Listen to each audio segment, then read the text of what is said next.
Tú haces la... Porque se me... Eh, mm, no, ahorita vamos a presentar a nuestra compañera que nos va a estar apoyando. Pues, y bueno, buenas tardes a todos, chicos. Bienvenidos al curso. Y bueno, las indicaciones serán las siguientes. Deberán permanecer con su micrófono apagado para evitar distracciones en el curso. Y bueno, si tienen alguna pregunta, la pueden escribir en el chat o levantar su mano para hacerle la pregunta a Iván. Y bueno, les damos la bienvenida al curso y todo el equipo de la APG-PN, pues estamos muy agradecidos con todos ustedes por estar aquí en el curso y bueno, esperamos que sea de su provecho. Y bueno, también vamos a estar subiendo el curso a la plataforma. Ya les vamos a pasar nuestro canal para que nos sigan y ahí nos estén viendo. Y bueno, también Iván, ahorita está con nosotros Aranza, ella es estudiante de Ingeniería Geológica y ella es la que nos va a estar apoyando esta vez en la sala, nos va a estar apoyando ahorita. Y bueno, cualquier duda le pueden preguntar a Aranza, a Samantha, a Saúl y bueno, también a mí. Y bueno, vamos a estar pasando también el material en los grupos de WhatsApp. Y bueno, pues adelante, Iván, el micrófono es todo tuyo. Bueno, muchas gracias Liliana por esa introducción. Muchas gracias también por la invitación. Yo sé que algunos de ustedes ya estuvieron en un curso anterior, el curso que dictamos de estratigrafía de secuencial antes. Pero bueno, entonces, hoy vamos a hacer el curso de interpretación sísmica. Este es un curso de interpretación sísmica básica, claro, básica. Más adelante vamos a cuadrar con Liliana y con Samantha y con Aranza un curso ya de interpretación sísmica avanzada, donde vamos a hablar de atributos sísmicos, por ejemplo, claro. Entonces, el atributo sísmico, eso va a venir más adelante. Por ahora vamos a ver interpretación sísmica básica, vamos a ver la teoría, claro. Este curso tiene una parte práctica que le dicta un amigo, Andrés Vargas Biasús, él lo dicta en Petrel, entonces, pero Andrés está un poco ocupado por estos días, entonces vamos a ver si ustedes están interesados en el curso práctico, le decimos a Andrés para que dicte la parte práctica en Petrel. Bueno, para los que no han estado en cursos anteriores conmigo, eh, a mí me gusta premiar a los que participan en los cursos, claro, a los que hacen preguntas. Entonces, ¿y cómo es ese premio? Ese premio todos los días, al final de la sesión, hoy ya vamos 2 horas, ¿no? De 5 a 7. Bueno, ahora Bogotá, creo que es la misma hora ya allá ustedes en México. Y vamos entonces a las 7 de la noche, las chicas de apoyo, Aranza, Liliana o Samantha, me envían los correos electrónicos de las personas que participaron, hicieron preguntas o hicieron comentarios durante la sesión de hoy. A esas personas yo mismo les voy a estar enviando premios por el correo electrónico. ¿Qué van a hacer esos premios? Van a ser libros de interpretación sísmica, por ejemplo. Hoy les voy a enviar un libro a los que participen sobre interpretación sísmica básica, está en inglés. El autor es Michael Valley y ese es un libro muy bueno para seguir, por ejemplo. Claro, ese va a ser el premio a los que participen en la clase hoy. Vayan haciendo las preguntas, ya sea en el chat o alzan la mano, claro.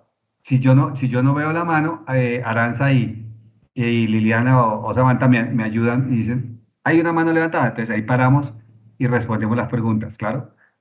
Mi objetivo es no dejar ninguna pregunta sin responder, claro. Ustedes todo quiero que vayan asimilando. No hay preguntas difíciles ni fáciles. Todas las preguntas aquí son iguales, claro, o sea, no les dé pena hacer preguntas. Esa es la filosofía de mis cursos, ¿claro? Entonces, bueno, para empezar, miren lo que tiene ahí en la pantalla. Ese es uno de los descubrimientos más recientes que hay en la cuenca sureste del Golfo de México, claro. Yo creo que muchos de ustedes han escuchado hablar de este descubrimiento, el descubrimiento de Sama. Y miren lo interesante que hay. Ahí hay varias líneas sísmicas, claro, una inline y una crossline. Todo eso ustedes lo van a aprender en este curso, claro. ¿Qué es una inline? ¿Qué es una crossline? Claro. ¿Qué es este mapa estructural que ustedes están viendo ahí? ¿Qué es estos colores que ustedes están viendo ahí? Claro. ¿Qué representan? Eso es el objetivo del curso de hoy, claro, de esta semana. Que ustedes entiendan esa parte. Y aquí, en esta contraportada, está todo el resumen del curso en grafiquitas. Miren, vamos a empezar con interpretación de registros, claro. Después vamos a usar las curvas de los registros. La escala vertical de los registros es profundidad, o sea, son piezómetros. Pero la sísmica está en tiempo. Entonces necesitamos convertir los metros a segundos. Y lo que vamos a usar para eso es la velocidad. Claro, la velocidad es una función que nos permite a nosotros ir de metros a segundos o de segundos a metro. Ir o volver. Claro. Por eso, la primera parte del curso, o sea, la sesión de hoy, vamos a hablar solamente de velocidades. Y es por eso, porque ustedes necesitan amarrar pozos que la escala vertical es metros o pies, a sísmica que la escala vertical es segundos, claro, y por eso necesitamos hacer una buena evaluación de la velocidad en el subsuelo, para que la conversión de tiempo a profundidad o de profundidad a tiempo quede bien hecha, claro. Entonces, eso es lo que vamos a ver hoy.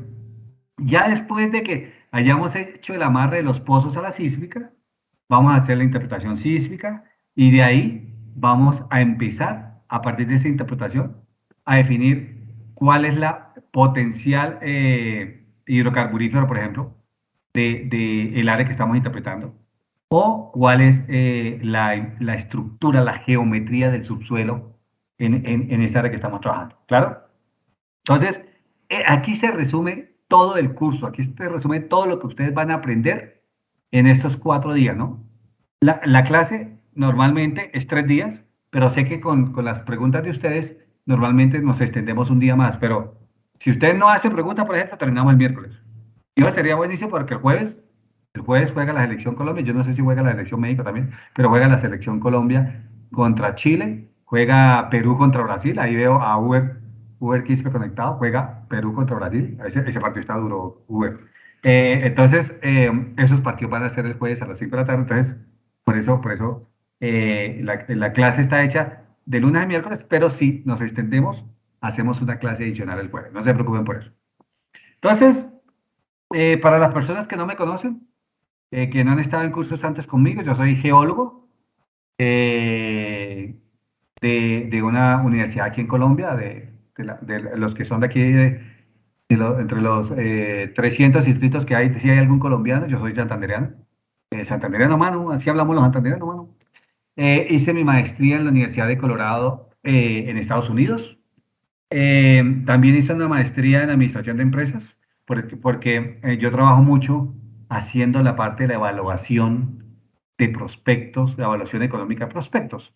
Entonces, además de que hago la interpretación sísmica, también hago la evaluación de los prospectos y para eso se necesita mucha finanza, ¿no? Y mucha parte económica. También tengo una especialización en geofísica de exploración también de la Universidad de Colorado. Y he hecho otros cursos de gerencia y de administración de hidrocarburos, también en la Universidad de los Andes. He trabajado 17 años trabajé 17 años con Ecopetrol cuando empecé mi carrera. Después estuve con Jocol. Después estuve con Pacific Rurales. Yo era el gerente de geofísica de Pacific Rurales. Y ahí fue donde estuve en México. Con Pacific estuvimos en México entre el año 2012 y el año 2014. Porque fue cuando fue la ronda de apertura de los campos petroleros mexicanos. Y estuvimos allá y por eso conozco mucha de la geología y geofísica de México, porque estuve esos 2 años viviendo allá y haciendo interpretación sísmica allá, ¿no? Y eso es mucho de lo que les voy a mostrar hoy también. Y hoy en día estoy trabajando con una compañía que se llama Manzarrobar Energy. Manzarrobar es una compañía interesante, es una compañía que es mitad India y mitad China. Entonces mis jefes, el vicepresidente es indio, pero el presidente es chino, ¿no? Entonces, ahí tengo un bastante buen manejo de todo lo que es el idioma indio, que medio lo entiendo, y el idioma chino, que sí no lo entiendo para nada. He sido visitante en mi voluntariado, o sea, en mi tiempo libre, como le comentaba yo a Liliana, después de las 5 de la tarde, que es cuando termina la jornada laboral aquí en Colombia, Apoyo a la APG, soy geólogo visitante de la APG. Hoy, por ejemplo, estoy actuando como geólogo visitante de la APG a nivel de Latinoamérica. También soy de de la Asociación Colombiana de Geólogos y Geofísicos del Petróleo. También soy geólogo visitante. También he ido a todas las universidades de Colombia a dictar cursos de lo que me inviten. En este momento soy el presidente de, de la Asociación de Compañías de Exploración Petrolera en Colombia. Allá en México se llama AMEXI, la Asociación Mexicana de Compañías Petroleras. Aquí en Colombia se llama Grupo Scout Colombia. Fui presidente de la Asociación Colombiana de Geólogos y Geofísicos entre el año 2010 y 2011. He sido conferencista, me invitan de todas las facultades de Latinoamérica, desde México hasta China, hasta Chile, a dictar cursos de interpretación sísmica, de estratigrafía de secuencias, de geología del petróleo avanzado. Tengo un curso, un tour, un ciclo de conferencias que se llama Tour Sísmico por varias cuencas sedimentarias latinoamericanas. Por ejemplo, aquí en Colombia tengo montadas más de 10 charlas de tours sísmicos de las cuencas colombianas. De México tengo montadas algunas, eso también lo habíamos hablado antes, que son tours sísmicos, o sea, que es viajar. ¿A quién no le gusta viajar? A todos nos gusta viajar, pero esos son viajes por el subsuelo, o sea, por la parte del subsuelo de las cuencas, entendiendo cómo es la geología, cómo cambia la estratigrafía, cómo cambia la estructural, cómo se ven los campos más importantes, por ejemplo, ¿sí? Cómo se ve, por ejemplo, Cantarell en una línea sísmica. Eso es chéverísimo. Esos tours sísmicos son muy chéveres. Eso más adelante estaremos con Lilian y con Samantha y con Aranza cuadrando a ver si dictamos esas charlas también para ustedes. Bueno, entonces, ¿qué es lo que vamos a ver en este curso de estos 3 días o estos 4 días? Vamos a empezar con una parte de adquisición sísmica. Sí, el curso de ustedes es de interpretación sísmica, pero necesito que manejen alguna terminología que vamos a usar a lo largo del curso. Por ejemplo, ¿cómo es esa terminología? Por ejemplo, CDP, que en inglés significa Common Deep Point. ¿Qué es eso? Cuando hablemos de eso a lo largo de la interpretación, necesito que ustedes tengan. Entonces, vamos, esta primera parte, sí, yo sé, esa parte de la teoría es aburrida, pero necesito que ustedes aprendan qué es un CDP, cómo se adquiere la sísmica, cuáles son las limitantes de la sísmica cuando se adquirió. O sea, por ejemplo, si la sísmica fue mal adquirida, la interpretación que nosotros vamos a hacer va a tener sus limitaciones. Eso es necesario que ustedes lo entiendan. Por ejemplo, que le digan a su jefe, vea, yo no puedo ver ese canal porque ese canal está por debajo de la resolución sísmica. Eso lo van a ustedes a aprender aquí, ¿claro? Y ese es un problema de adquisición. Y nosotros como intérpretes no lo podemos solucionar, ¿claro? Después, lo que vamos a ver hoy, mire, la importancia de las velocidades. Ustedes van a aprender al menos 4 tipos de velocidades, ¿claro? Sí, yo sé que muchos de ustedes no están familiarizados con eso, pero aquí yo voy a intentar de que ustedes aprendan los diferentes tipos de velocidades que hay y lo más importante, cómo se usan, para qué se usan, ¿claro? Y aquí hoy vamos a intentar terminar con toda la parte de las herramientas que se usan, que usamos en la industria petrolera a nivel mundial para determinar la velocidad. Claro, esto no lo hace solamente en Colombia, no se hace solamente en México, nada. Esto, lo que ustedes van a ver aquí, lo hace, es tal cual lo hace la industria petrolera a nivel a todo el mundo, claro. ¿Cuál es la ventaja de esto? Para que si ustedes se van a trabajar de México a Estados Unidos o se vienen para Colombia o se van para Argentina, todos allá hacemos el amar o la medición de velocidad de la misma forma. ¿Claro? Entonces, esa es una parte importante para que ustedes aprendan. Y ya mañana empezaremos entonces a ver cómo se amarran los pozos a la sísmica usando las velocidades. Después miraremos cuáles son los errores más comunes que cometemos los intérpretes. ¿Claro? Porque si uno sabe cuáles son los errores, uno ya está prevenido para no cometerlos. Claro, mi abuelo tenía un dicho que decía, indio advertido no muere en guerra. Eso es un dicho aquí en Colombia. Entonces, si ustedes saben cuáles son los errores comunes que cometemos nosotros los intérpretes, no los van a cometer. ¿Claro? Y por último, el último día vamos a ver interpretación sísmica 3D, interpretación sísmica 4D. vamos a ver algo que se llama Seismic Wild Drilling, interesante también todo esto, ¿no? Ese es el contenido del curso al que ustedes se inscribieron. Entonces, arranquemos. Recuerden, damos premio a los que participen, a los que hagan preguntas o a los que hagan comentarios, ¿no? Y pueden hacerlo a través del chat o simplemente alzan la mano y, y les damos la palabra para que prendan su micrófono y hagan la pregunta. Si lo quieren hacer con micrófono o lo quieren hacer a través del chat. De ambas formas tienen premio, ¿claro? Bueno, entonces empecemos con el método sísmico. ¿Qué es el método sísmico? ¿Para qué sirve el método sísmico? Claro, porque este es un curso de interpretación sísmica, entonces necesitamos saber para qué sirve el método sísmico. Entonces, miren esa definición me parece, es una definición corta, me pareció interesante y por eso la puse aquí. La sísmica provee información detallada sobre la estructura y la estratigrafía de los estratos. ¿Sí se dan cuenta? Entonces ya a través de la interpretación sísmica nosotros vamos a ver que hay especialistas en interpretación sísmica estructural y especialistas en interpretación sísmica estratigráfica. Yo, por ejemplo, soy especialista en estratigrafía, en interpretación sísmica estratigráfica. Mientras que hay otras personas que son especialistas en interpretación sísmica estructural. ¿Claro? Entonces, ya ustedes van viendo las diferencias. En una cuenca sedimentaria, o sea, la sísmica no sirve para nada, por ejemplo, en disparar sísmica en ígneos, porque vamos a ver más adelante que ustedes no van a ver nada. ¿Claro? Y a veces localizan los hidrocarburos directamente. Esto es lo que vamos a ver al final y lo vamos a ver más en detalle en el siguiente curso que vamos a dictar, que se llama atributos sísmicos. ¿Claro? Vamos a hablar sobre esto y cómo localizar hidrocarburos directamente.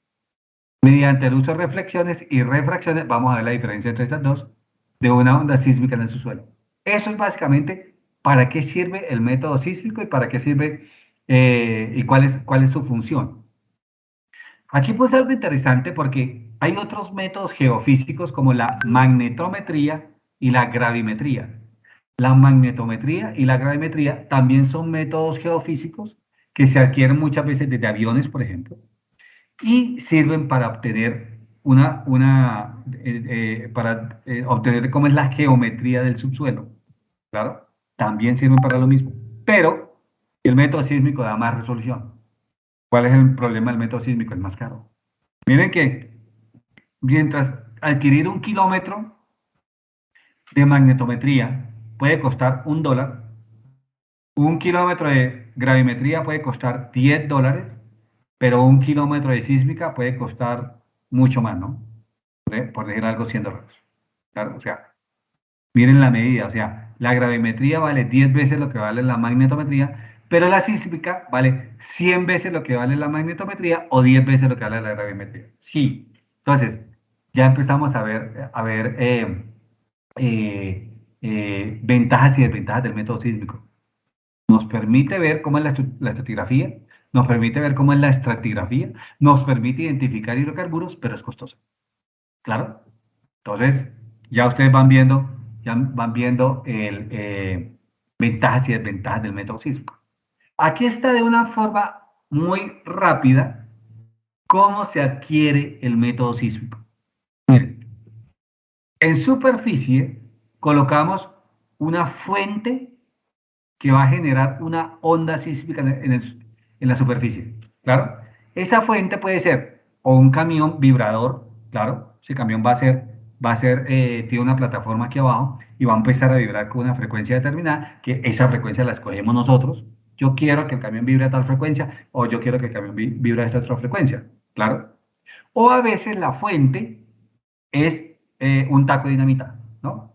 O bueno, aquí usamos pentonita o sismogel, lo llamamos aquí, pero básicamente son modificaciones de la dinamita. Entonces, ¿qué se hace? En el suelo se abre un hueco, se taladra un hueco y ahí se mete un taco de dinamita. Esa es otra forma de adquirir, de generar la onda sísmica en superficie. Ustedes ya vieron, ¿no? Hay dos formas, o con un camión o con tacos de dinamita. ¿Cuándo se usa el camión? Pues cuando hay carreteras, porque ya esos camiones son complicados para transportar. Rafael Antonio López dice, comentarios. Los métodos sísmicos requieren tres fuentes de energía: cañones de aire, en sísmica marina. Ah, muy bien, Rafita, sí.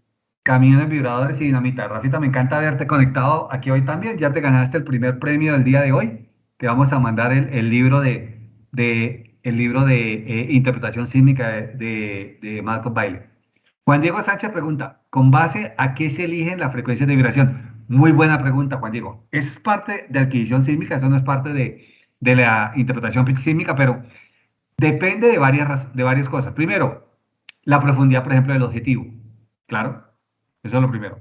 Segundo, eh, el espesor del objetivo que tú quieras ver. No es lo mismo que yo quiera prospectar una arena, no sé, de 1000 pies, un canal de 1000 pies, a un canal de 20 pies. Entonces ya ustedes van empezando a ver que ya la geología o lo que ustedes quieran identificar en el subsuelo es clave para escoger la frecuencia de vibración. No es lo mismo que ustedes quieran ver un canal a 1000 pies de profundidad o el mismo canal a 15.000 pies de profundidad. ¿Claro? Entonces, todo eso va a influir en la elección de la frecuencia de vibración, de la fuente, del tipo de patrón, claro, de la vibración. Juan Carlos Gómez pregunta, ¿el camión al que hace referencia es denominado vibro? Sí, señor. Sí, Juan Carlos, ese es, sí, José Carlos. Ese es, a ese camión lo llamamos un vibro o un camión vibrador. Uber Quiso pregunta, ¿qué tanta profundidad se puede alcanzar con el método sísmico? Uy, muy buena pregunta, Uber. Allá en Perú, por ejemplo, Uber, yo he estado en programas sísmicos que se han adquirido, por ejemplo, en la serranía de Campanquis, arriba en la cuenca de Santiago, y allá alcanzábamos a ver hasta casi 20.000 pies de profundidad, claro. Entonces, Uber, eso va a variar, eso va a variar. Uy, está Daniel Flores desde Perú, qué bien. Uber, eso va a variar de la complejidad estructural del subsuelo, ¿no? Por ejemplo, allá en Perú, donde tú estás, Uber, en la cuenca de Marañón, donde están los descubrimientos que operamos nosotros con Pacific Fluvial, bueno, allá es Pacific Stratus, eh, podemos ver hasta bien profundo porque la complejidad estructural no es muy alta. Pero ya cuando nos metemos, por ejemplo, al sector de Camisea, allá la complejidad estructural es muy alta, Uber, y allá no alcanzamos a ver, la sísmica no alcanza a dar resolución tan profunda, ¿no? Daniel Flores, Daniel, un abrazo. ¿Se pueden usar cañones de aire como el BSP en zonas de aguajales? Sí, sí, y lo hemos, aquí está conectado Rafita López, que es un experto en adquisición sísmica aquí en Colombia. Lo hemos usado en manglares, lo hemos usado en lagos, lo hemos usado, sí, sí lo hemos usado, los cañones de aire en esos sitios, ¿no? Bueno, y voy a dar una aclaración. Rafael antes decía que había un tercer método, que son los cañones de aire. O sea, por ejemplo, en el mar, ustedes no pueden poner un taco de dinamita, no pueden montar un camión de estos. Entonces, allá usamos cañones de aire para generar la onda sísmica que va a viajar desde superficie hasta el subsuelo. Carlos Eduardo Blancas pregunta, ¿el sistema de prospección sísmico está basado en la fórmula de longitud de onda como vector o en la ecuación matemática de base? Debe ser. Eso lo vamos a ver ahorita, Carlos Eduardo. No nos vamos a meter, yo no me voy a meter aquí con matemática compleja. Este curso está diseñado para que ustedes lo disfruten y no nos torturemos la cabeza con ecuaciones complejas, ¿no? Aquí solamente vamos a ver una ecuacióncita, Carlos, no más, Carlos Eduardo. Rodis Hill pregunta, ¿cómo se sabe qué tipo de dinamita se debe usar? Rodis, esa es una muy buena pregunta también. Por ejemplo, en medio de la selva donde no hay carreteras, uno no puede llevar un camión vibrador, un vibro, claro, entonces toca llevar dinamita, y mucha de esa dinamita se lleva por helicópteros, o sea, se lleva aerotransportada hasta esos sitios. Entonces, el tipo de dinamita, aquí por ejemplo nosotros en Colombia está autorizado el sismogel, no sé, allá en México, se me escapa ahorita el nombre de cómo lo llaman allá, pero básicamente el tipo de dinamita que se usa, y más Rodis, más que el tipo de dinamita, la cantidad de dinamita y cómo se dispone en el subsuelo, eso lo hacen los expertos en adquisición sísmica. Yo, no, yo, por ejemplo, no soy experto en adquisición sísmica. Sé que Rafael López, que está conectado, sí es experto en esa parte, ¿no? Montserrat Rasgado pregunta, dependiendo del objetivo de estudio, ¿es la frecuencia? A alta frecuencia tu objetivo es más somero y a baja frecuencia son objetivos profundos. Muy bien, Montserrat, sí. Vamos a ver a lo largo de este curso que la frecuencia, cuando la onda va viajando en el subsuelo, la onda va perdiendo energía. Y a medida que va perdiendo energía, va perdiendo frecuencia. ¿Claro? Entonces, si usted, Montserrat, si vas si quieres ver un objetivo somero, por ejemplo, a unos 5.000 pies de profundidad, ¿sí? Que esos son más o menos 1.300 metros de profundidad, tú vas a tener un contenido de frecuencia bueno, alto.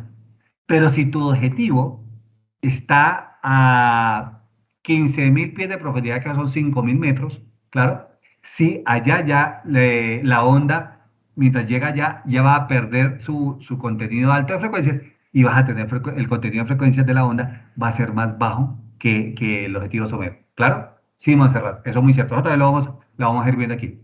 Jesús Alejandro López pregunta, ¿es para identificar los diseños de adquisición sísmica? Sí, Jesús Alejandro.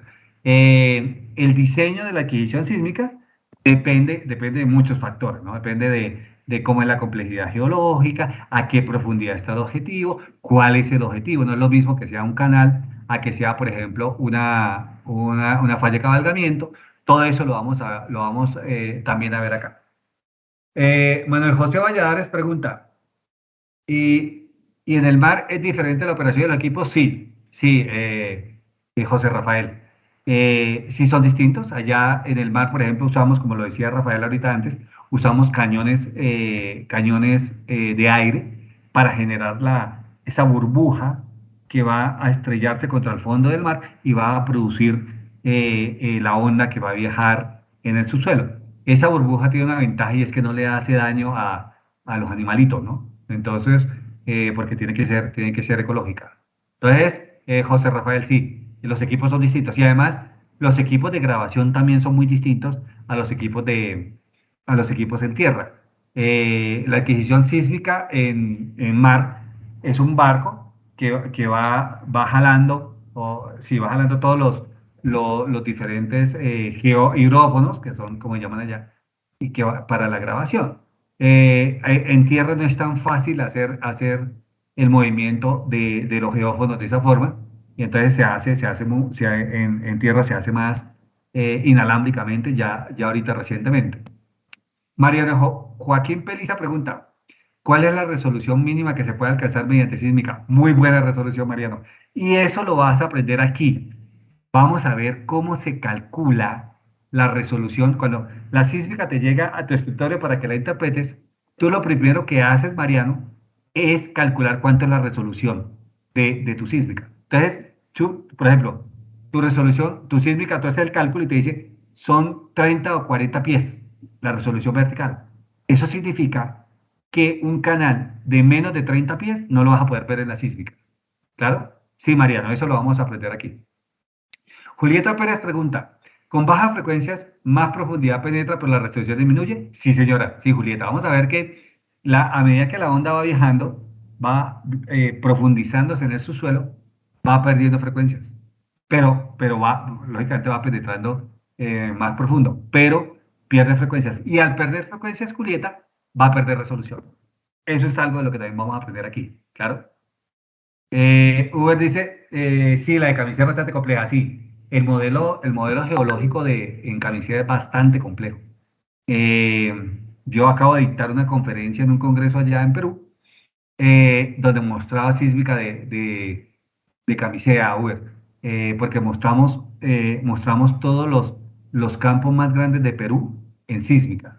Uber, si quieres al final me escribes y yo te envío esa presentación. Fue muy buena, una presentación que hicimos en un congreso hace como un mes allá en Perú. Diego Barrera Morales pregunta, ¿existe una relación clara entre la fuerza, potencia de la fuente con la profundidad? Sí, Diego.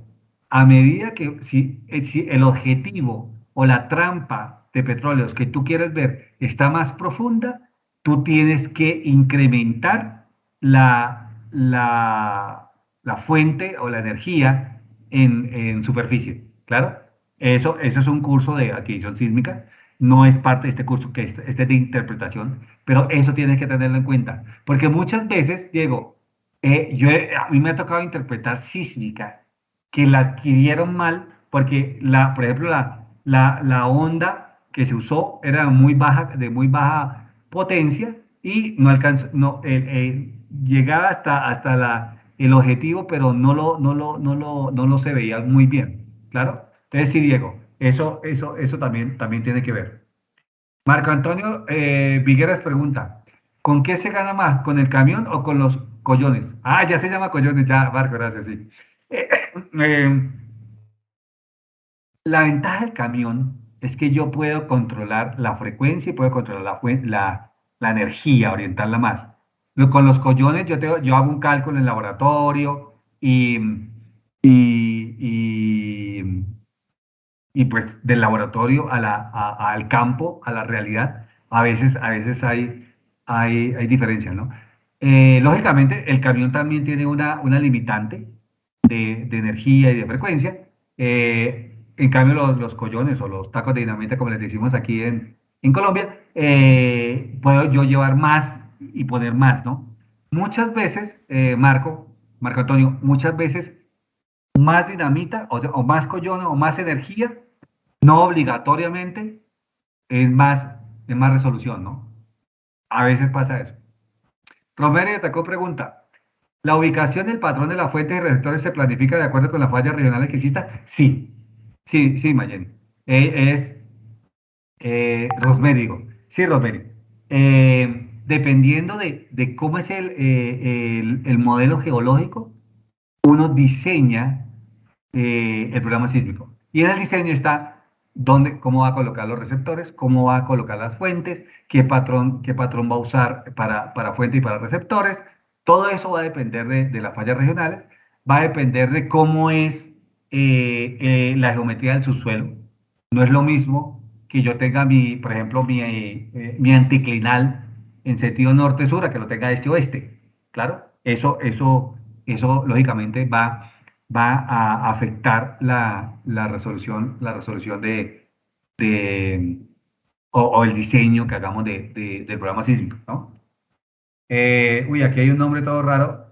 ¿Cuál es la relación frecuencia versus profundidad? Eso lo vamos a ver ahorita. Por favor, en los nombres, como están conectados, coloquen un nombre y un apellido para que Aranza o Samantha o Liliana puedan identificar sus nombres, sus correos electrónicos y me los envíen para yo después mandarles los premios. Si ellos no son capaces de identificar sus nombres bien claramente ahí, no me van a poder mandar su correo y yo no les voy a poder mandar su premio, ¿no? Entonces, a la persona que está preguntando cuál es la relación entre frecuencia y profundidad, es a mayor profundidad, menor frecuencia. Entonces, y eso que si tengo menor frecuencia, ¿eso en qué se va a reflejar? En una menor resolución sísmica. ¿Claro? José Daniel Cruz pregunta, parece que esto de la resolución tiene que ver con la longitud de onda generada a partir de la frecuencia. Sí, sí, José Daniel, eso lo vamos a ver ahora más adelante también. Hoy no lo alcanzamos a ver, creo que lo alcanzamos a ver mañana. Y vamos a ver cómo la longitud de onda va a estar directamente afectada por la frecuencia y lógicamente eso la consecuencia de eso es la resolución. ¿Claro? Jacobo Jesús Nieto pregunta, ¿con cuáles de los métodos sísmicos se obtiene una mejor resolución? Uy, Jacob, eso varía. Yo diría que la fuente, el camión vibro, tiene la ventaja de que yo puedo controlar la frecuencia, la energía, puedo hacer varios disparos, cosa que, por ejemplo, con los collones, sí, ya disparé los collones y ya no me queda más collones, me tocaría volver a poner collones, pero ya los huecos se han dañado, entonces ahí yo tengo problemas. Entonces, el camión vibrador tiene ciertas ventajas en ese sentido, José Daniel. Digo, Jacob. Luis Enrique Jiménez pregunta, ¿el camión es una fuente estática o se está en movimiento alrededor de la zona de interés? No. Luis Enrique, cuando el camión está enviando la onda, está quieto. Claro. Tiene la ventaja de que ya envió la onda en este punto, yo lo muevo y envía la onda en este siguiente punto. Pero él, mientras está enviando la onda sísmica al subsuelo, está quieto. Claro. Entonces, ese es un requisito para que pueda haber una onda bastante consistente en su suelo. Mario Alberto Reséndiz pregunta, ¿existe alguna diferencia entre la adquisición sísmica entre la sísmica marina y la sísmica terrestre? Sí, Mario Alberto. Hay diferencias en los tres puntos. Hay diferencias cómo se adquiere, hay diferencias cómo se procesa y hay diferencias cómo se interpreta. En la interpretación sísmica nosotros vamos a ver aquí ejemplos. Las diferencias no son muchas, pero por ejemplo, en la adquisición sí es muy distinta la adquisición sísmica marina a la adquisición sísmica terrestre. Los equipos que se usan son distintos. Por ejemplo, en sísmica marina yo uso barcos gigantescos que jalan toda la rastra, mientras que en sísmica terrestre yo no necesito usar, como ahora estamos usando inalámbricos, no estoy necesitando una infraestructura muy grande, ¿claro? Jessica Araceli pregunta, ¿cuánto de efectividad tiene un método sísmico? Muy buena pregunta, Jessica, porque a lo largo del curso vamos a empezar a ver que, por ejemplo, cuando yo tengo, por ejemplo, en la cuenca sureste del Golfo de México, eh, hay mucho diapiro de sal. Y en ese diapiro de sal, la sal es muy elástica, no me va a permitir a mí atravesar, voy a perder mucha energía, Jessica, atravesando el diapiro de sal, claro. Ese es uno de los problemas que también tenemos, por ejemplo, en Brasil. En Brasil, para descubrir los yacimientos que llamamos presal, que están por debajo de una capa de sal, no fue fácil. ¿Por qué? Porque nosotros disparábamos la onda sísmica en superficie, Jessica, y la onda llegaba al diapiro, y el diapiro, como tiene unas propiedades elásticas, mucha de la energía se pierde en el diapiro, o sea, lo que llega hasta abajo del diapiro, lo que logra atravesar el diapiro, es una onda sísmica disminuida. Y el problema es que la tiene que pasar de para abajo y volverla a atravesar de para arriba, Jessica. Claro, porque yo tengo mis geófonos arriba esperando que la onda regrese, la onda que la fuente mandó.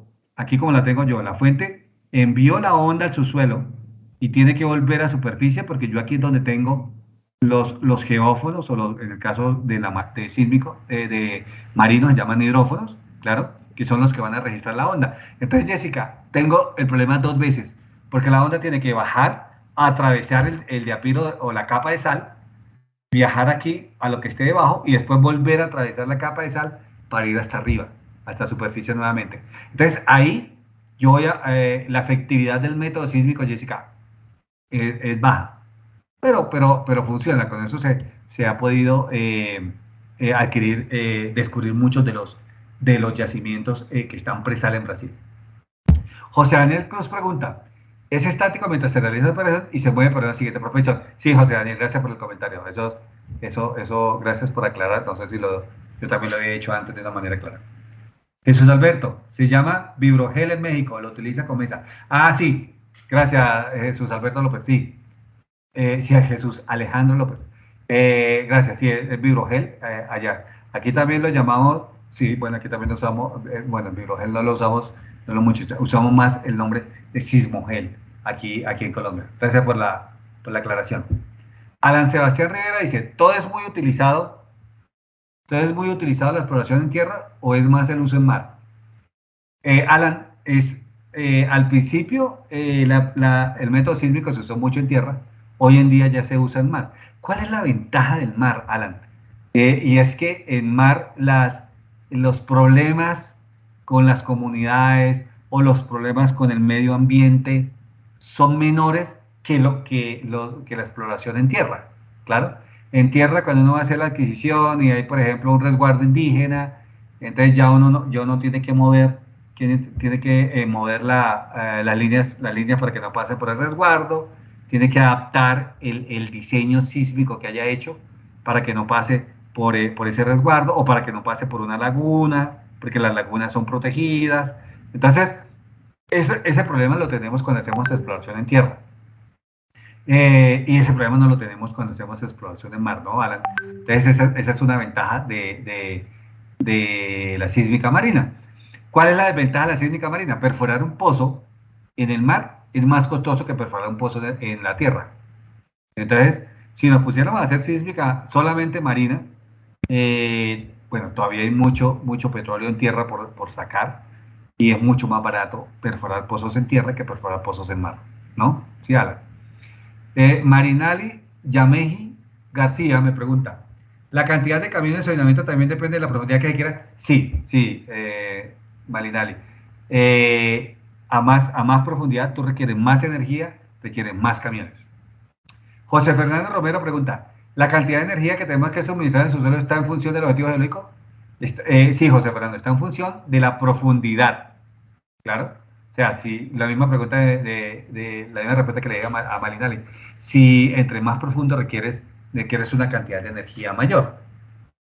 María Guadalupe Zurita pregunta, ¿a mayor profundidad de la onda, mayor información en nuestra sección? Sí, hay una mayor información, pero recuerda, María Guadalupe, que la información que vamos a obtener de las capas más profundas va a tener una menor resolución, va a tener una menor frecuencia. Entonces ahí vamos a tener que manejar esa parte. Eso lo vamos a ver mañana, no, o mañana, pasado mañana, cuando veamos resolución sísmica. Roberto Puchuli Rojas pregunta, ¿qué tipo de rocas ofrece mejor resolución o depende completamente de la profundidad?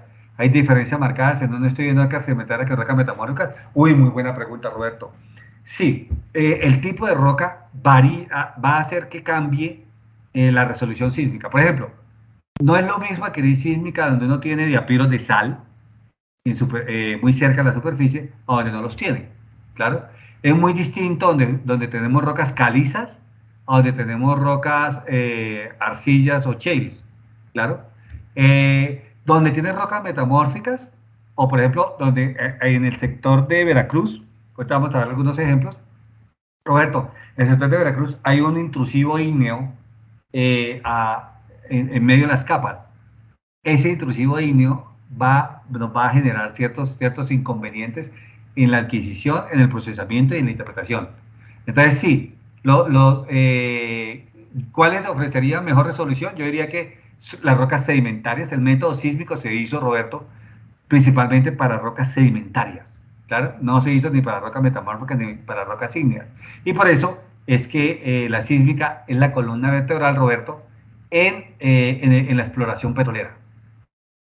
Rafael Antonio hace un comentario. La regla del dedo gordo de geofísica se dice que a mayor profundidad del objetivo exploratorio es menor el contenido de frecuencias. Exacto. Es decir, la frecuencia disminuye con la profundidad. Muy bien, Rafita, gracias. Otra regla del dedo gordo de geofísica dice que a mayor carga utilizada, en el caso de la dinamita, se va a obtener un menor contenido de frecuencias. Eso también es importante. Gracias, Rafita, por el comentario. Sí, uno debe calcular, uno no debe decir, ok, pongamos más dinamita o más vibrogel de la más, sí, sin mujer de lo normal, de lo calculado, que eso me va a dar mejor resolución, no obligatoriamente. Eso que está diciendo Rafael ahí es cierto. A mayor carga, pues se va a obtener un menor contenido de frecuencia, ¿no? Ixel Samantha pregunta, ¿cuánto duran las vibraciones para que se vea reflejada la onda? Muy buena pregunta, Ixel Samantha. Yo tengo prendidos los geófonos aproximadamente solamente 5 segundos o 10 segundos, claro, dependiendo de la profundidad que yo quiera registrar. O sea, son solamente 5 segundos o 10 segundos que mis geófonos están encendidos. Pero el camión puede vibrar algo más que eso. O sea, el camión puede empezar a vibrar y yo todavía no he prendido los geófonos, pero de momento que yo prenda los geófonos van a estar prendidos escasamente 5 segundos o 10 segundos nomás, ¿claro? Entonces, ya después de que los geófonos se apaguen, después de esos 5 segundos, ya el camión puede dejar de vibrar. Pero si te das cuenta, son vibraciones relativamente cortas, ¿no? No es que vayan a durar horas enteras vibrando, no. Son tiempos de vibración muy cortos. ¿Cómo determinar qué método sísmico aplicar en un área a explorar? Uy, Tulasis, muy buena pregunta. Porque eso va a depender de muchos factores. Por ejemplo, ya había dicho, ¿no? Sí, no es lo mismo hacer adquisición sísmica en un área donde no hay carreteras. Yo dije en la mitad de la selva, pero bueno, a mí no me gusta adquirir en la selva porque es que yo quiero mucho los arbolitos y la selva la debemos cuidar. Pero en sitios donde no haya carreteras, es muy difícil meter un vibro. Entonces allá vamos a tener que usar un un método sísmico con base en collones o con sismogel, claro. Cuando yo llego, tú lo haces, cuando yo llego a una cuenca que no conozco nada, yo no entro adquiriendo sísmica de una vez. Yo lo primero que hago es adquiero gravimetría o magnetometría, ¿claro? Son más baratos, son más rápidos porque se hacen desde aviones, claro. Un avión viajando ahí por toda la cuenca, va obteniendo la información gravimétrica, va obteniendo la información magnética, claro, y me da una geometría, no con la resolución que me da la sísmica, pero me da una geometría de cómo es la cuenca, tú la haces. Entonces, después ya, cuando yo ya tengo como esa medio geometría, yo ya determino dónde voy a adquirir la sísmica. Pero tú la haces, yo cuando llego a un área, a una cuenca frontera donde no conozco nada, no entro con sísmica de una vez. Porque, primero que todo, porque es costoso, ¿claro? O un área grande. Elisa López pregunta, en un curso vi que el camión vibro genera una ondícula de fase cero y se usa para terrenos planos. Muy bien, eso lo vamos a ver aquí, Elisa. Y los explosivos, una de fase mínima y se usa para terrenos con topografía compleja o pantanosos. Sí, sí, es cierto. ¿El uso de esta fuente está en función del terreno o de la ondícula que se quiera obtener? No, Elisa. No está en función del terreno, sí, que es lo que decía ahorita. Tú no puedes meter, por ejemplo, un camión vibrador a un pantano. ¿Claro? Entonces, en los pantanos usamos, por ejemplo, cañones de aire o es más fácil en los sectores llevar en este caso la dinamita o los explosivos, como tú le dices. Eh, y el tipo de ondícula, yo puedo matemáticamente cambiarme de una ondícula fase cero a una ondícula fase mínima, ¿sí? Que es las dos que estás viendo ahí. Entonces, pero sí, Elisa, cada tipo las ondículas dependen de lo que se quiere, pero yo puedo matemáticamente después hacer el cambio. Elisa Erika Vidal pregunta, ¿cómo podemos saber a qué frecuencia se adquirieron los registros sísmicos? Muy buena pregunta, Erika. Aquí yo te voy a enseñar cómo la sísmica que te llega a tu escritorio, Erika, para que la interpretes, cómo calcularle la frecuencia. Claro, recuerda que la frecuencia va a cambiar, no es lo mismo que mide la frecuencia en la parte alta de la sección sísmica o en la parte media o en la parte profunda. La frecuencia se va a ir disminuyendo. Pero yo te voy a enseñar cómo vas a hacer para medir cómo es la frecuencia de la parte alta, cómo es la frecuencia de la parte media, cómo es la frecuencia de la parte más profunda de la línea sísmica que estás interpretando, Erika. Carlos Eduardo Blanca pregunta, ¿la ampliación de la onda sísmica, la amplificación de la onda sísmica al entrar en contacto con algún fluido en su suelo, nos arroja un resultado que nos puede ayudar a identificar tipo de fluido? Sí, Carlos Eduardo. Eso es uno de los objetivos de la sísmica reciente. Y a Carlos Eduardo, mira, aquí te voy si tú quieres tener muchísima plata en el mundo, invéntate un método que nos permite identificar con sísmica cuál es el tipo de fluido que tenemos allá abajo. Claro, eso no existe. Y en el momento que alguno de ustedes lo invente, van a venir los árabes y se lo compran por $1.000.000. Claro. Porque nosotros, los que trabajamos en la industria petrolera desde hace muchos años, queremos inventarnos una metodología que nos logre decir con el 100% de certeza, si yo perforo un pozo de aquí para abajo, voy a encontrar petróleo o no, o voy a encontrar gas o no, o voy a encontrar agua o no. Eso no existe en este momento en el mundo. No existe una metodología que nos permite identificar con el 100% de certeza, claro, de que el pozo que yo voy a perforar me va a salir productor.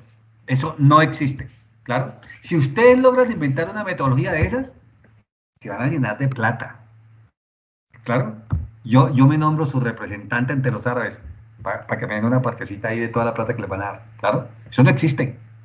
Si logran inventar una metodología que me permita decir con el 100% de seguridad que el pozo que yo voy a perforar va a encontrar petróleo, esa metodología vale cualquier cantidad de plata. Claro, no existe en este momento. Por eso es que de 100 pozos que se perforan en el mundo, aproximadamente entre un 20 o un 30% salen productores. El resto salen secos. No existe en este momento una metodología que me diga con el 100% de certeza que el pozo que voy a perforar va a ser productor. No existe. Ya saben, ya les dije, si quieren tener plata en el mundo, invéntense la metodología, porque ahora no existe. Permítame un momento.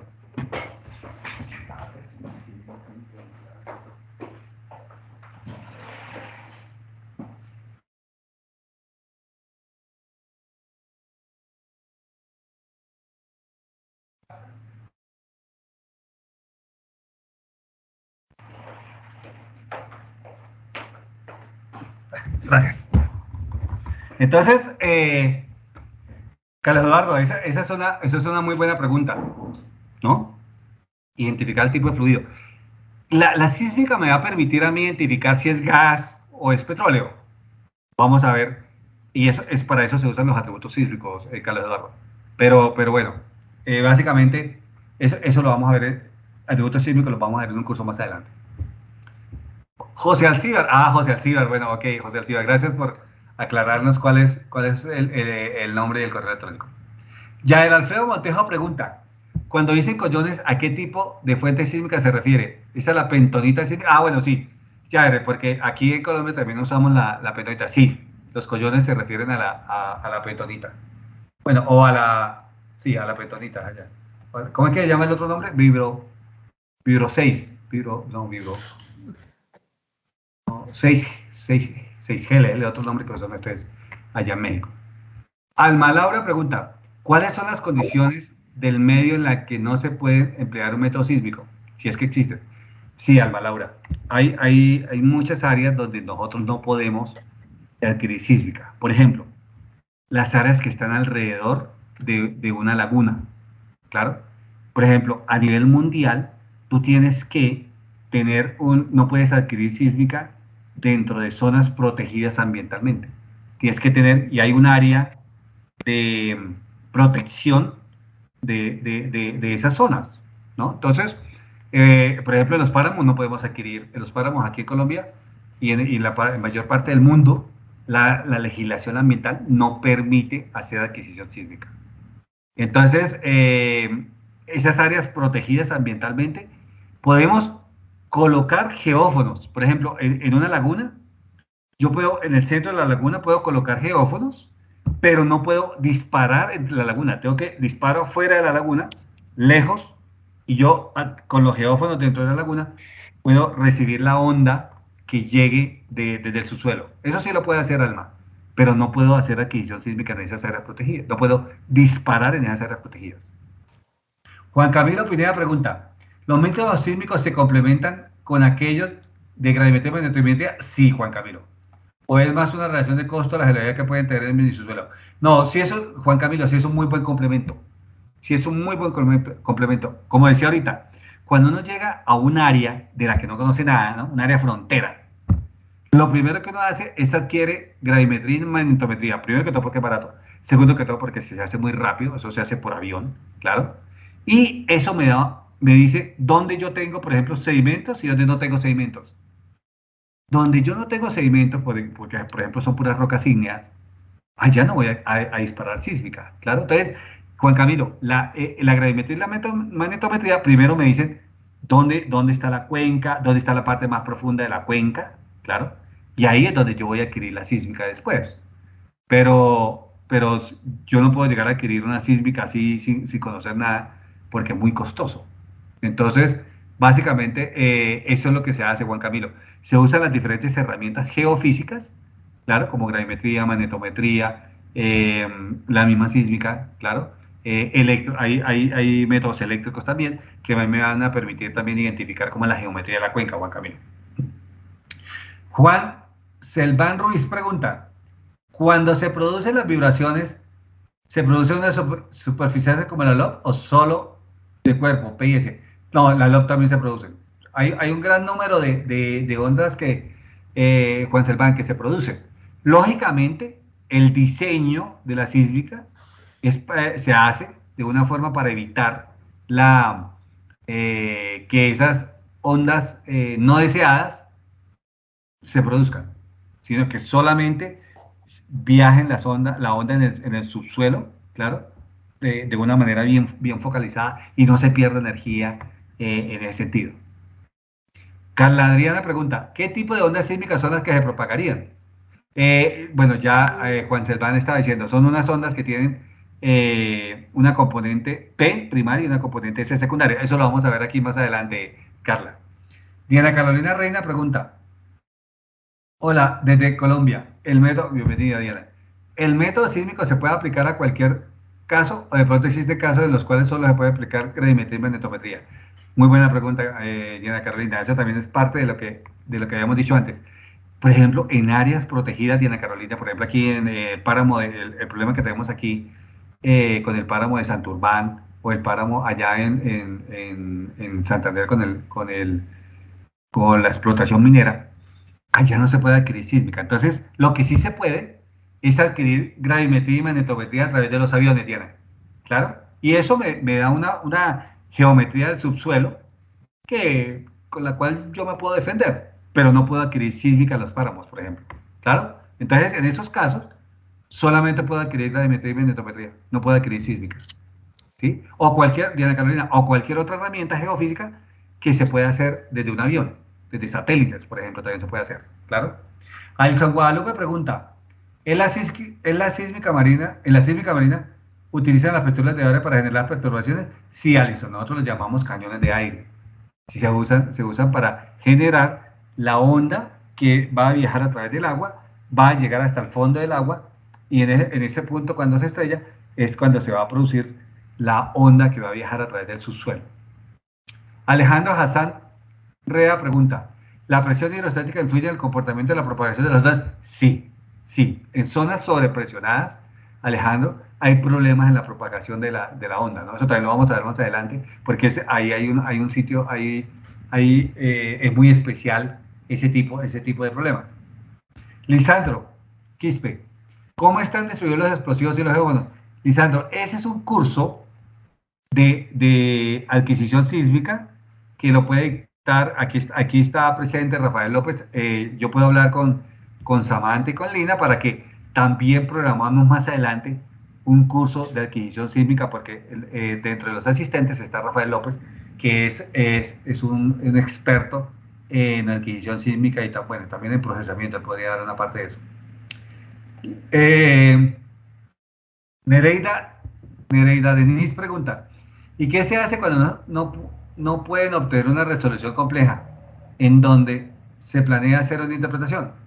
Nereida, muy importante, esa es una pregunta muy buena. Por ejemplo, hay áreas donde la complejidad estructural, Nereida, no permite que tengamos una imagen del subsuelo confiable. El mejor ejemplo de herida aquí en Colombia, por ejemplo, es el Piedemonte Llanero.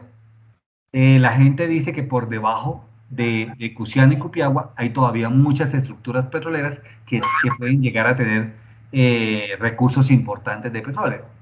Pero la sísmica no ha podido llegar hasta allá y darnos una imagen de cómo es esas escamas profundas en el Piedemonte Llanero. ¿Claro?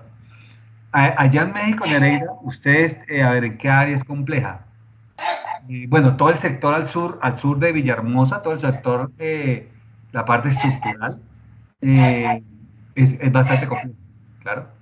¿Dónde es más complejo? Si alguien de Brasil, la parte más profunda en las cuencas de presal, donde la sal es muy gruesa y es muy profunda, allá hay problemas con la resolución.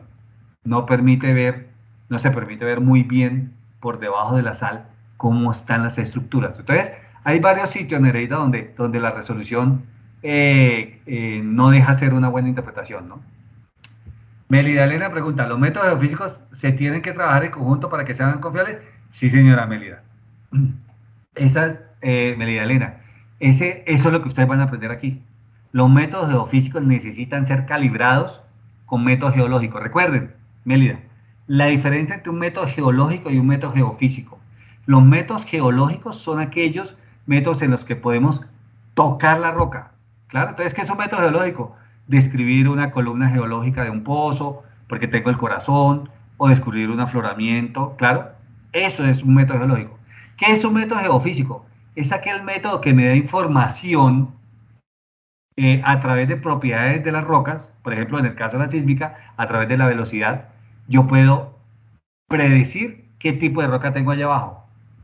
Pero eso puede tener un margen de error, claro.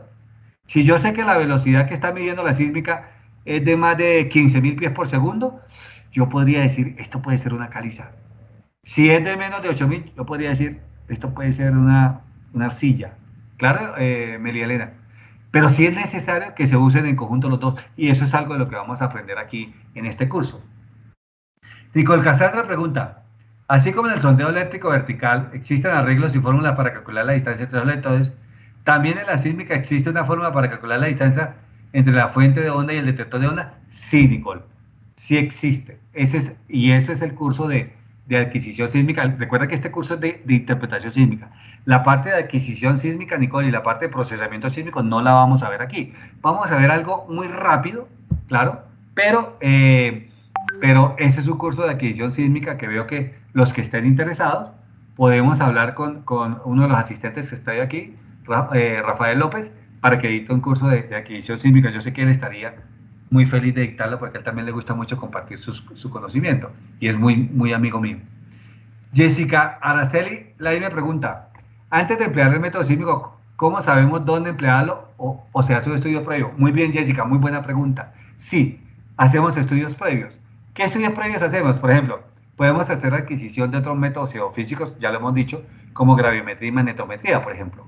Claro, que se hacen desde un avión, se hacen de una manera rápida, son más económicos que la sísmica, claro. Y con eso yo puedo determinar, Jessica, si de toda esta área apenas en este sector tengo sedimentos. Puede ser que en esta parte yo no tenga sedimentos y no tengo rocas ígneas. Entonces, en la parte donde están las rocas ígneas no voy a hacer adquisición sísmica. Solamente la hago donde tengo sedimentos. ¿Claro? Entonces, esos son los estudios previos que hacemos. Y también vamos, y los geólogos vamos y describimos los tipos de roca que hay aflorando. Eso nos va a servir después para la interpretación sísmica que vamos a hacer. Rafael López hace un comentario. Por ejemplo, en Colombia no se puede hacer exploración sísmica en los parques nacionales naturales. Muy bien. Son áreas de exclusión para exploración sísmica 2 de. Gracias, Rafita. Sí, ese es un muy buen complemento para la pregunta que nos hacían ahorita. ¿De dónde se puede, si la sísmica se puede adquirir en todos lados? No se puede adquirir en todos lados. Por ejemplo, aquí en Colombia y en muchos países del mundo, los parques nacionales naturales son protegidos. Allá no podemos hacer adquisición sísmica. Rocío Berenice pregunta, ¿cómo se elige el arreglo de geófonos e hidrógenos? Espera que me subí. ¿Incluye, influye en la interpretación? Sí, Rocío, sí influye en la interpretación. Un mal diseño hace que la calidad de la sísmica sea muy mala. ¿Cómo elegir el arreglo de geófonos e hidrógenos? Va a depender de la orientación de los principales rasgos estructurales que haya en el subsuelo, ¿no? Entonces, si la falla va en sentido sur-norte, por ejemplo, yo voy a hacer la adquisición de los arreglos de geófonos de una forma. Si va en sentido este-oeste, el arreglo de geófonos es distinto. ¿Claro? El arreglo tanto de geófonos como de fuentes. Sí, Rocío. La geometría o la geología de superficie influye en cómo se eligen los arreglos, cómo se adquiere la sísmica, y lógicamente eso va a influir en la interpretación. Un mal diseño va a ocasionar casi que perdamos la plata, que la sísmica no sirva para interpretar. Juan Pablo Santiago pregunta, si en el área de estudio hay un domo salino, ¿cómo afecta a los resultados obtenidos con el método sísmico? Sí, Juan Pablo, eso lo vamos a ver aquí. Y eso hay que tenerlo en cuenta, Juan Pablo, cuando hacemos el diseño de la sísmica, por ejemplo, ¿sí? En el diseño, que era la misma pregunta, la respuesta que le damos a Rocío. La forma del diapiro.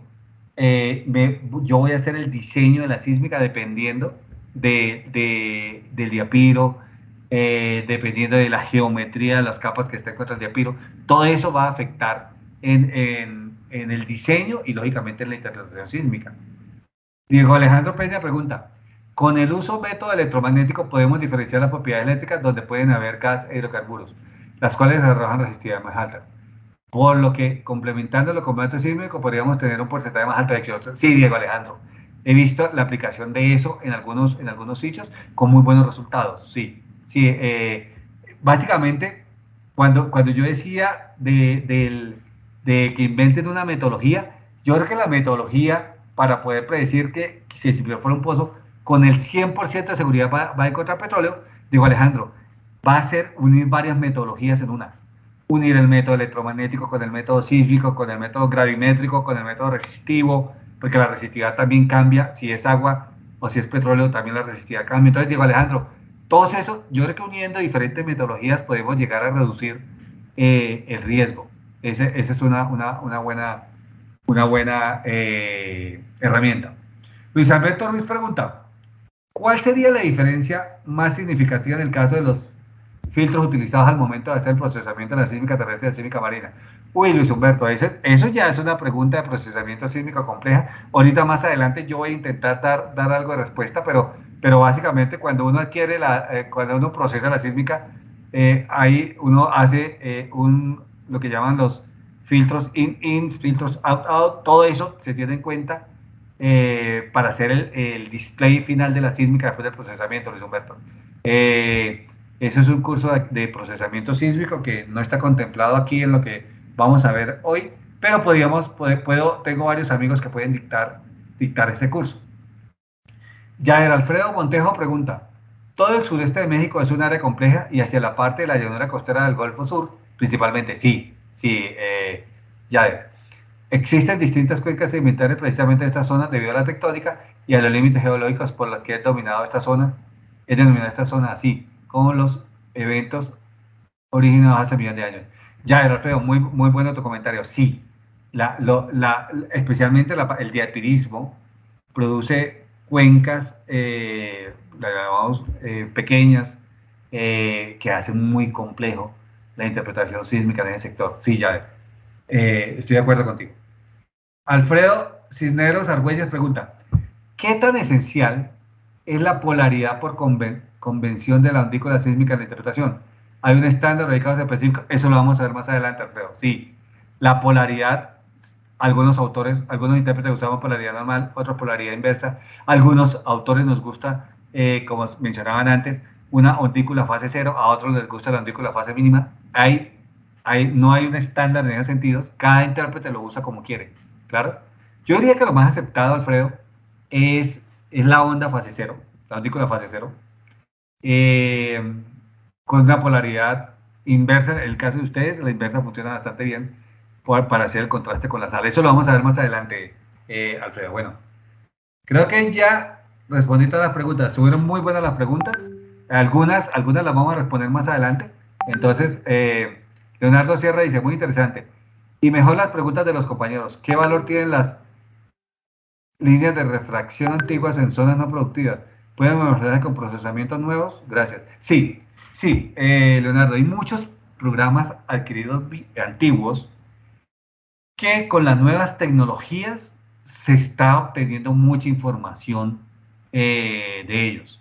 O sea, no es información perdida, Leonardo. O sea, los programas sísmicos antiguos, viejos, de hace, por ejemplo, 30 años, se está obteniendo muchísima información con metodologías de procesamiento nuevos y lógicamente con metodologías de interpretación nuevas. Sí, Leonardo, pueden mejorarse muchísimo con estrategias de procesamiento. Bueno, creo que es la última, sí. Bueno, entonces sigamos aquí con la presentación. O sea, muy buenas las preguntas y es muy chévere porque las personas, hay algunos temas que algunos de ustedes no dominan, pero que ya van empezando a enriquecerse con las respuestas a las otras personas, ¿no? Y una pregunta genera más preguntas. Entonces, esa parte me encanta. Entonces, estamos explicando cómo funciona el método sísmico. La onda la vamos a generar en superficie, va a viajar a lo largo del subsuelo, donde encuentre capas distintas, claro, con diferencias en velocidad, diferencias en densidad, por ejemplo. La onda se va a reflejar, ahorita vamos a ver qué hace que la onda se refleje. Se va a reflejar, va a viajar a superficie y en superficie vamos a tener unos micrófonos, claro, que en tierra los llamamos geófonos y en mar los llamamos hidrófonos. Y la función de esos micrófonos es recoger, grabar la onda que llegó viajando a través del subsuelo, ponerla en unas cintas, claro, que después nosotros vamos a procesar ya en las oficinas, claro. Entonces, ese es todo lo que se hace en campo. Esa es la parte de adquisición del método sísmico. A disparar o crear una onda en superficie. La onda va a viajar a lo largo del subsuelo. Ese viaje toma 5 segundos máximo, 10 segundos. O sea, no es que nos vamos a quedar ahí una hora, un mes, un año, no. Son escasos segundos los que viaja la onda. Vuelve a superficie, ¿sí? Y ahí es grabada en cintas, en cintas o en exabytes. Eso ha cambiado mucho para ser llevada a campo. Paola Guadalupe pregunta, ¿la velocidad con la que viaja la onda depende del tipo de material? Sí, Paola. Depende del tipo de roca, depende si hay sal o no hay sal, depende si hay diapiros de lodo o no. Claro, Paola. Eso lo vamos a ver también a lo largo de este curso. Todo eso va a afectar la velocidad de propagación de la onda en el subsuelo. Entonces, mire aquí lo interesante. Vamos a hablar de cambios de densidad y velocidad de las rocas, que son las que van a producir que las ondas sísmicas se refleje y llegue a superficie. Liliana pregunta, ¿y cómo se registran los datos sísmicos? Entiendo que realiza un multiplexado, pero no me queda muy claro cómo es ese proceso. ¿Lo podrías explicar? Liliana, esa parte de procesamiento, sí, ahorita más adelante lo voy a explicar, pero esa es una parte de procesamiento. El procesamiento tiene muchos pasos. Uno de esos es el de multiplexado, ¿claro? Ahorita te voy a explicar qué es eso de una manera muy rápida, Liliana. Sí, pero sí, eso es algo que tiene que ver más que todo con procesamiento sísmico. Entonces, estábamos diciendo, Ángel Ticahuanca pregunta, una consulta, espera que me perdí, Ángel, ¿de casualidad no tendré información acerca del espectro de Fourier y la metodología de explicaciones? Sí, tengo muchos artículos, Ángel. Escríbeme al final del material, de este material que ustedes recibieron, claro, está mi correo electrónico. Todas las personas que estén interesadas en un tema particular me escriben y me dicen, profesor, envíame información acerca de transformadas de Fourier, espectros de Fourier, metodologías, todos yo los envío. Envíen información sobre multiplexado y demultiplexado, yo les envío toda la información, ¿claro? No es tema de este curso, porque recuerden que este curso de interpretación sísmica, eso es tema más de procesamiento sísmico, Ángel y Liliana. Entonces, con gusto yo les envío información. Gerardo Alberto Canseco pregunta, ¿cuáles son los factores más relevantes o que tenemos que tener en cuenta que pueden cambiar nuestra interpretación o en nuestra toma del método sísmico? Gerardo, en la adquisición del método, básicamente los factores más relevantes van a ser, primero, cómo es la geometría del subsuelo. Segundo, cuál es la profundidad del objetivo. Tercero, qué tipo de objetivo es. No es lo mismo que sea un arrecife, a que sea un diapiro de sal o a que sea un canal, ¿claro? Y en la interpretación vamos a ver en este curso los diferentes factores que afectan la interpretación y cómo nos pueden llegar a afectar a nosotros los intérpretes, ¿no? Luis Iván Vega pregunta, ¿cuál es la profundidad máxima que se ha llegado con este método? Esto de manera vertical, pero de manera horizontal. ¿Cuánto espacio es lo que se detecta? Luis Iván, muy buena la pregunta. Vamos a ver a lo largo del curso que yo tengo una resolución horizontal y una resolución vertical. En la vertical, por ejemplo, he visto aplicar métodos sísmicos en Siberia, en Rusia, donde las profundidades llegan hasta, he visto pozos perforados hasta casi 30.000 pies de profundidad. ¿Claro? O sea, es altísimo. Sí, eso todavía no lo hemos perforado nosotros aquí. En Colombia el pozo más profundo apenas tiene 21.000, 22.000 pies de profundidad. Pero en Rusia ya han perforado esas cifras. Aquí hay un número que no conozco. ¿Cuáles son los datos que se obtienen con el método sísmico? Eso lo vamos a ver aquí. cómo es la línea sísmica que nosotros vamos a interpretar. Eso también lo vamos a ver aquí. Todos ustedes los que están haciendo preguntas, recuerden que van a recibir un premio que es un libro de interpretación. El primer día, hoy, voy a mandar un libro de interpretación sísmica muy bueno. Luis Humberto Ruiz Obando pregunta, ¿cuál es la relación que podría existir o existe entre el método sísmico y el método acústico? El método sísmico es un método acústico, Luis Humberto. Vamos a ver a lo largo del curso que nos vamos a basar mucho en las propiedades acústicas, en las propiedades de densidad y velocidad de las rocas para poder entender cómo es la geometría del subsuelo, ¿no? Ángel Antonio, que la pregunta, ¿las zonas no representan algún peligro en cuanto a la estructura de los datos?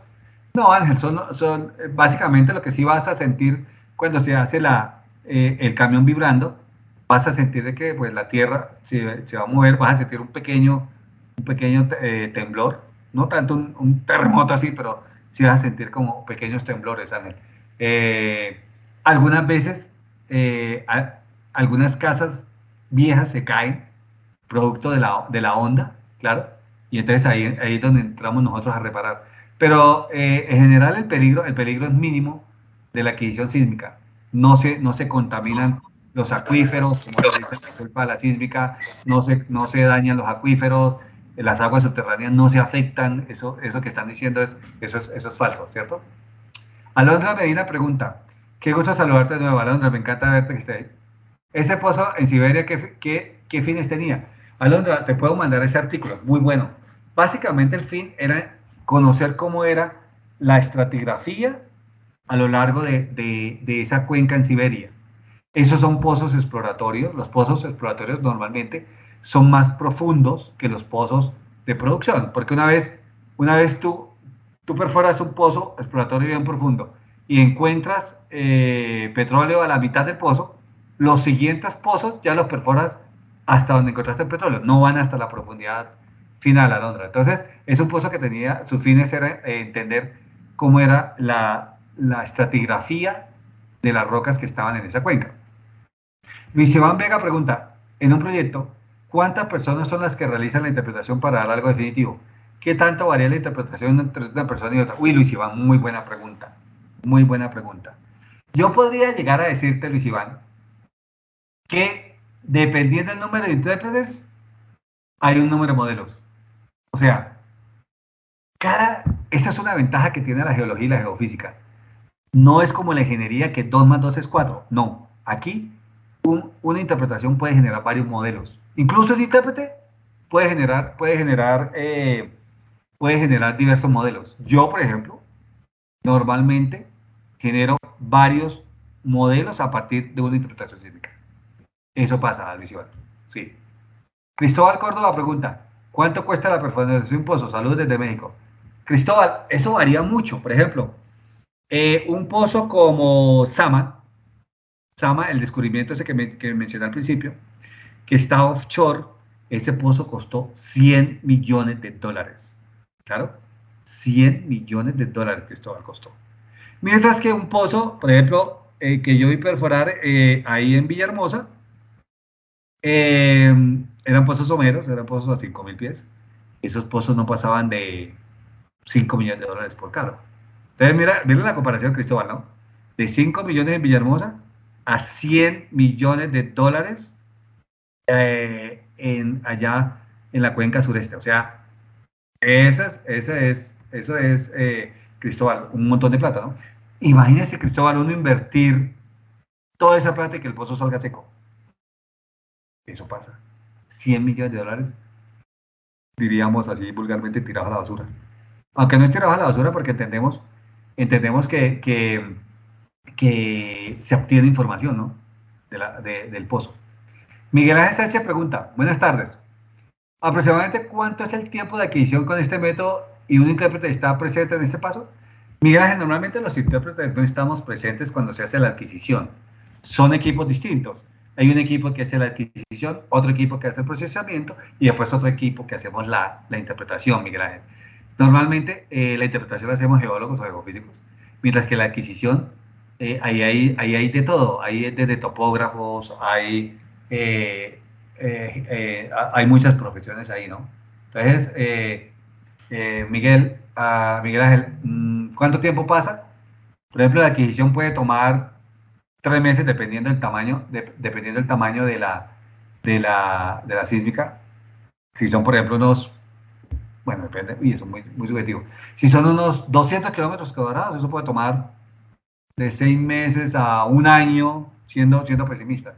El procesamiento puede tomar 2 meses y la interpretación puede tomar un mes.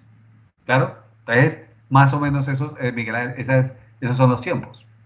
Kevin Martín Valencia pregunta, ¿cuál es el rango de error que existe en este método? Kevin, ahorita hay un capítulo sobre errores. Vamos a verlo en este curso, Kevin. Eso lo vamos a ver el miércoles. De pronto el martes o el miércoles. Jonathan pregunta, Jonathan Avendaño, ¿se puede identificar fase sísmica de un simulacro sintético o se requiere de un perfil? No, el simulacro sintético también lo puedes hacer, Jonathan. Eso también lo vamos a ver aquí. Veo que ya manejas esa terminología de simulacro sintético.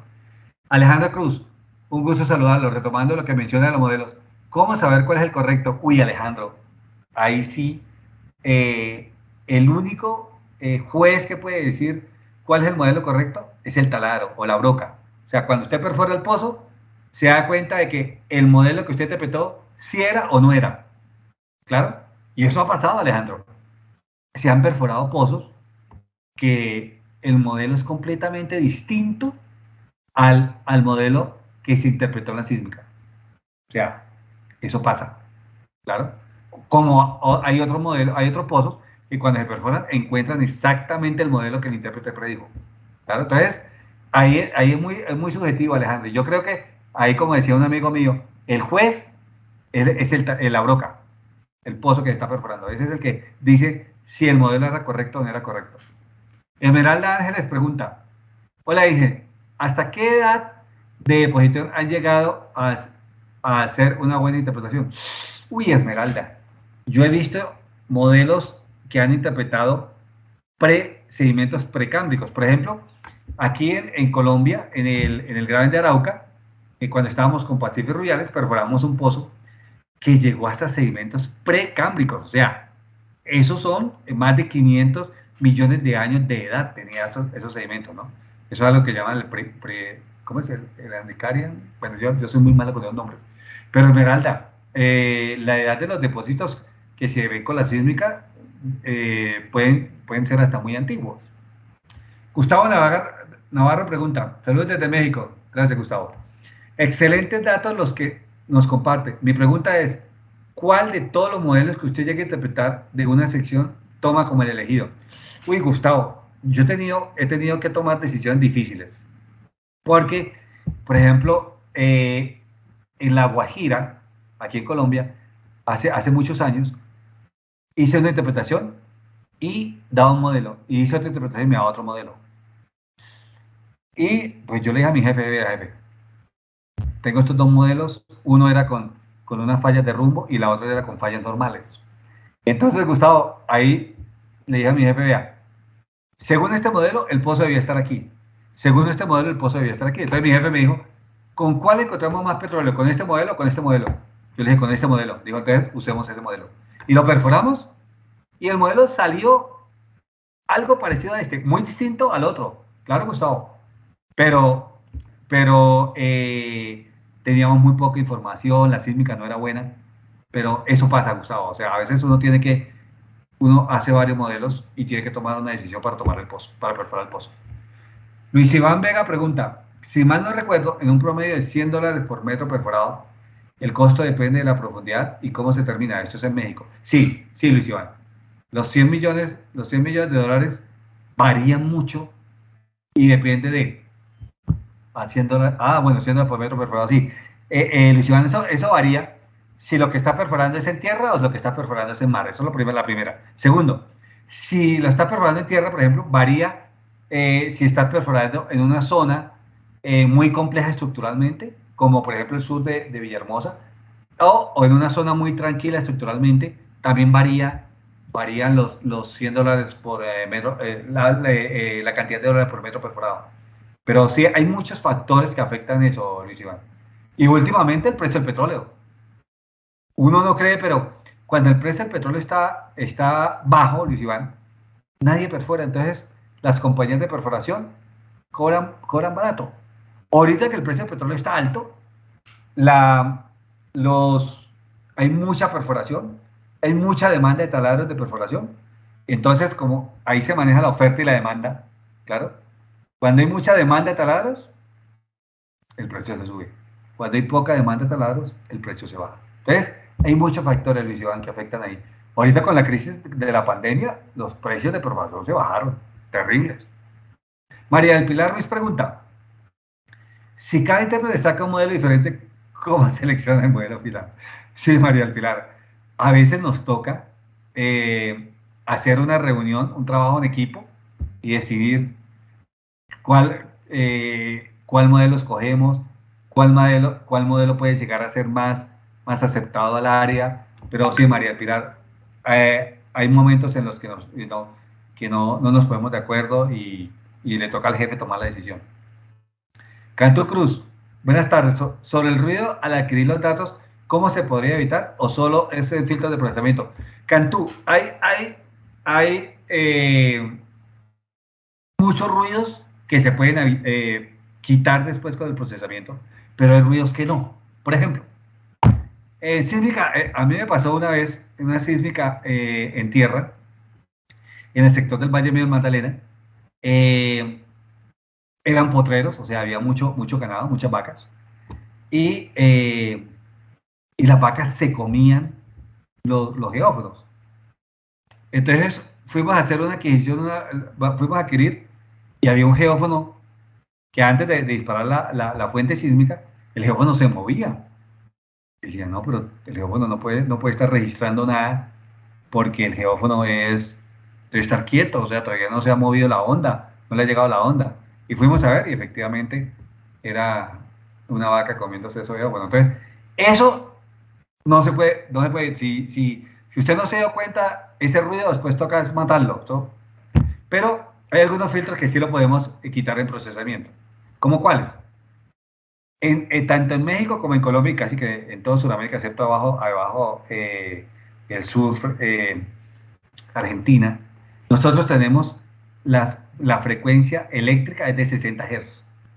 Entonces, nosotros después, en el procesamiento, podemos poner un filtro que quite desde 59.9 hasta 60.1. Todas las ondas que lleguen ahí, las quite, porque probablemente son producidas por la corriente eléctrica si hay un cable de alta tensión cerca donde estamos adquiriendo la sísmica. Entonces, hay ruidos que se pueden quitar y hay ruidos que no se pueden quitar, Cantú. Citli Celeste pregunta, ¿cuánto tiempo dura la adquisición de datos sísmicos? Eso varía, Citli, sí. No te digo Celeste. Celeste, eso varía. Depende del tamaño de la adquisición sísmica. No es lo mismo si tú vas a adquirir 50 kilómetros cuadrados de sísmica, a si vas a adquirir 500 kilómetros cuadrados de sísmica. ¿Claro? Entonces, ahí varía. Segundo, varía si por ejemplo, el clima. Si llueve mucho, normalmente no hacemos adquisiciones a días, claro. Y hay áreas en México, hay áreas aquí en Colombia, hay áreas en Perú donde llueve todos los días, claro. Entonces, claro que uno escoge el periodo de verano para hacer la adquisición, pero a veces llega lluvias que no están programadas y retrasan la adquisición. No, eso, hay muchos factores, Celeste, que hacen que la adquisición se demore. Pero una adquisición bien llevada de unos 200 kilómetros, por ejemplo, nosotros adquirimos ahorita en Velázquez, bueno, en Rubiales, por ejemplo, nosotros adquirimos casi 400 kilómetros cuadrados de una sísmica de alta resolución en 4 meses. Se hizo relativamente rápido. Luis Iván pregunta, ¿el modelo solo se ocupa para planear la perforación? ¿Saber lo que se espera? Pero aún así, se hace análisis de núcleos y esquilas.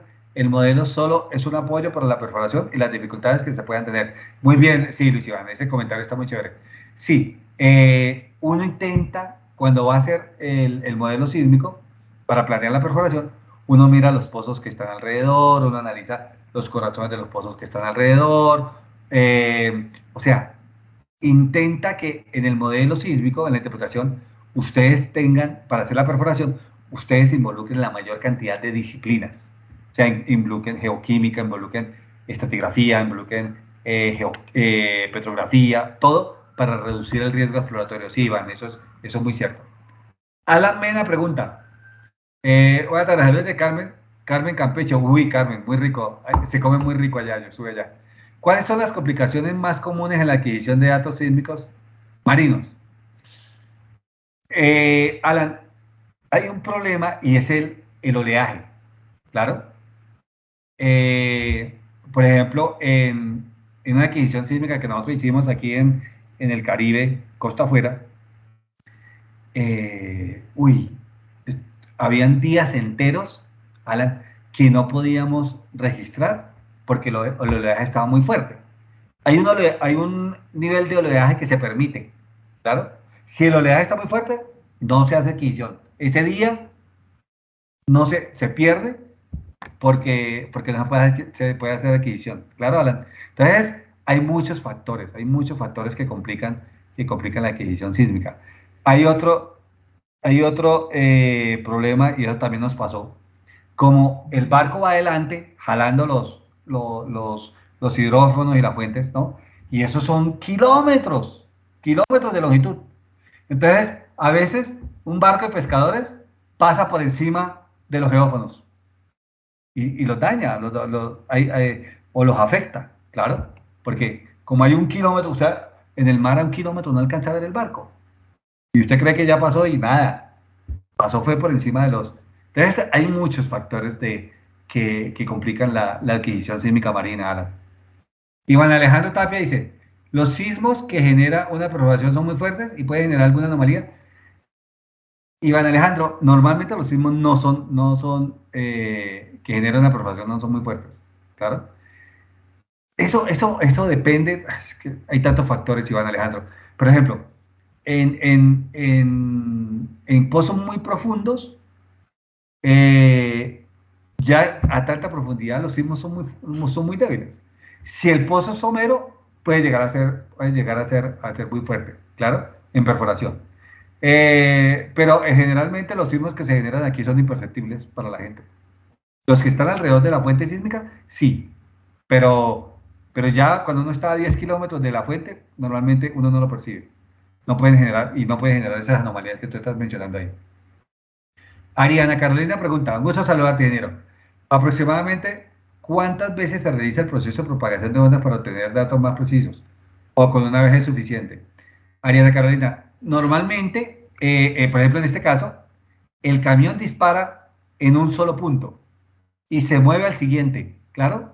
Y después se mueve al siguiente, normalmente. Pero vamos a ver que yo recibo de varios puntos donde está el camión, yo recibo de un mismo punto en el subsuelo, yo puedo recibir varias veces la información. Eso se va a llamar fall o cubrimiento. Eso lo vamos a ver también aquí más adelante, Ariana Carolina.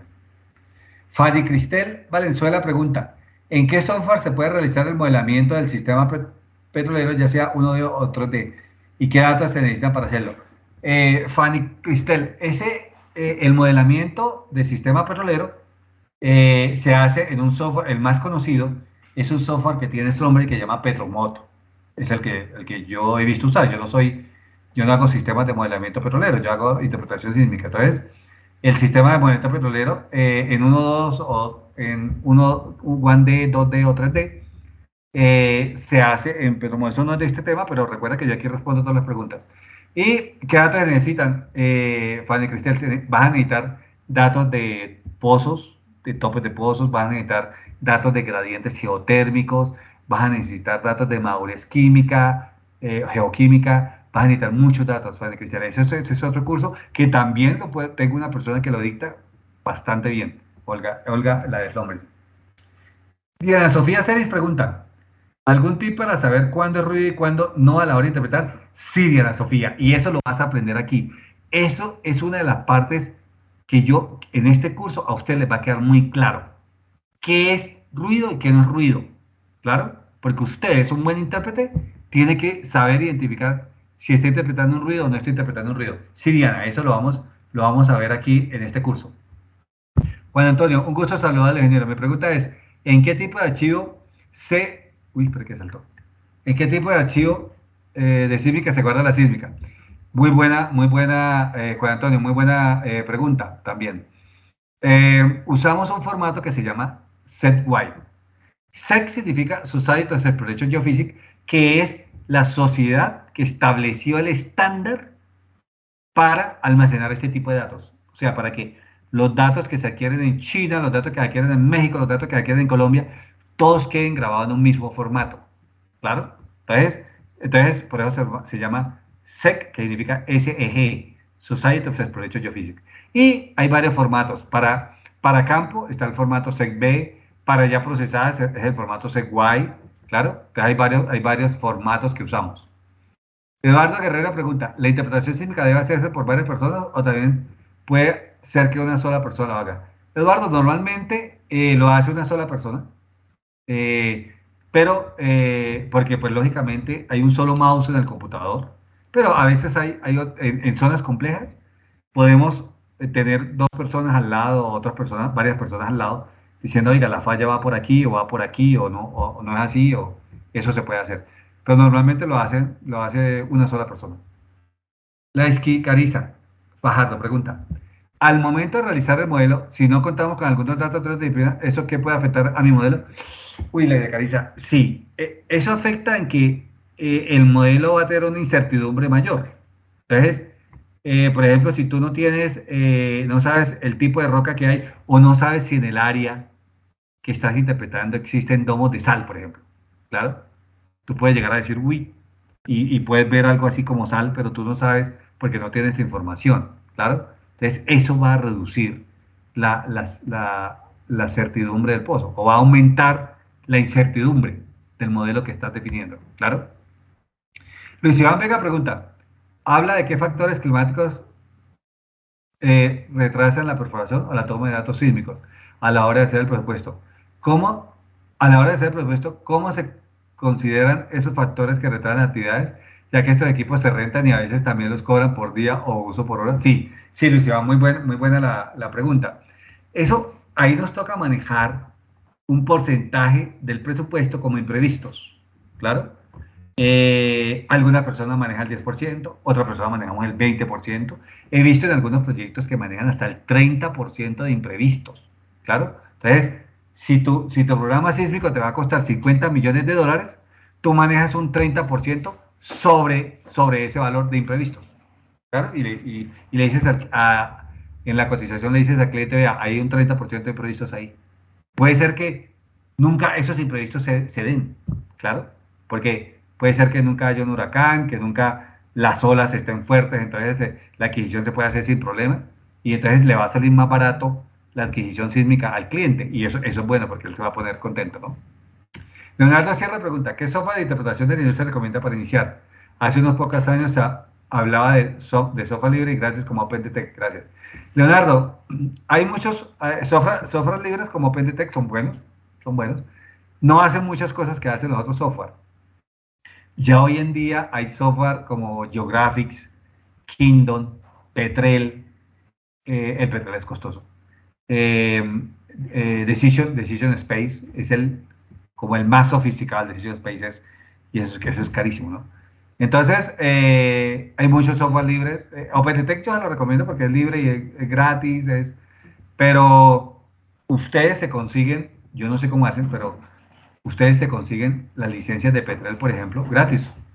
Nosotros aquí en Colombia lo llamamos pirateado, ¿no? O sea, pero se consiguen gratis. Entonces hay muchísima información. Ustedes la pueden conseguir con sus compañeros Petrel gratis. Cristina Donay pregunta, si un estudio se hace de manera incorrecta, ¿hay alguna forma de corregirlo o se tendría que volver a hacer el estudio desde el inicio? Muy buena pregunta, Cristian. Cristian Donay. Cristian, si la adquisición sísmica se hizo mal, muchas veces este programa sísmico no sirve para nada. Pero algunas veces se puede medio arreglar la cosa, ¿no? Por ejemplo, supe de un programa sísmico que quedó mal ubicado en superficie, ¿no? Entonces quedó movido, por ejemplo, 100 metros. Y el programa sísmico quedó adquirido sobre rocas ígneas. Cristian, esa información se perdió, esa plática se perdió. Claro, porque quedó movido el programa sísmico. Eso fue un error del topógrafo. Entonces, en ese caso se pierde, ¿verdad? No hay forma de corregirlo. Pero si hay algunos errores que sí se podrían corregir, por ejemplo, como que no se puso o se puso, por ejemplo, no se puso un filtro. El filtro eso lo podemos después corregir en el procesamiento. ¿Claro? Entonces, todo eso tiene forma de corregirlo. Bueno, creo que ya la última pregunta. Entonces, ahora sí sigamos. ¿No veo más? No. Bueno, me encantan sus preguntas. Bueno, sigamos entonces. Ya vimos, miren cómo es el fundamento del método sísmico. Dijimos que en superficie yo voy a tener una fuente, ¿claro? Esa fuente va a generar una onda que va a viajar hasta un reflector en el subsuelo. ¿Qué es el reflector en el subsuelo? Es un contacto entre dos capas, ¿claro? Una capa que va a tener una velocidad y una densidad, la capa, digamos, la capa de arriba, y la capa de abajo va a tener otra velocidad y otra densidad. Entonces, ese reflector va a tener una capacidad, como su nombre lo dice, de reflejar la onda sísmica hacia superficie y cuando llegue a superficie, los geófonos que yo tengo en superficie lo van a registrar, lo van a grabar en una cinta. ¿Claro? Paulina pregunta, ¿qué porcentaje es aceptable de margen de error para el proceso? Eso depende de qué error estamos hablando, Paulina. Por ejemplo, si la sísmica quedó movida en superficie y la adquirieron sobre lo que estábamos diciendo ahorita, sobre rocas ígneas y metamórficas, ahí el error aceptable es cero. Claro, ahí no hay forma de aceptarlo, de corregirlo. Pero si la sísmica quedó mal adquirida porque el geófono no duró prendido 5 segundos, sino 3, bueno, ahí vamos a tener problemas de la resolución vertical, pero se puede corregir, o sea, hay un margen ahí aceptable. Claro, Paulina. Bueno, no tengo más preguntas, no. Entonces sigamos. Entonces, miren aquí, estamos diciendo que la onda va a viajar en el subsuelo hasta cuando encuentre un contacto entre dos capas, ¿claro? Y ese reflector va a tener una capacidad de, como su nombre lo dice, reflejar la onda. A eso, entonces, cada roca va a tener algo que vamos a llamar impedancia acústica.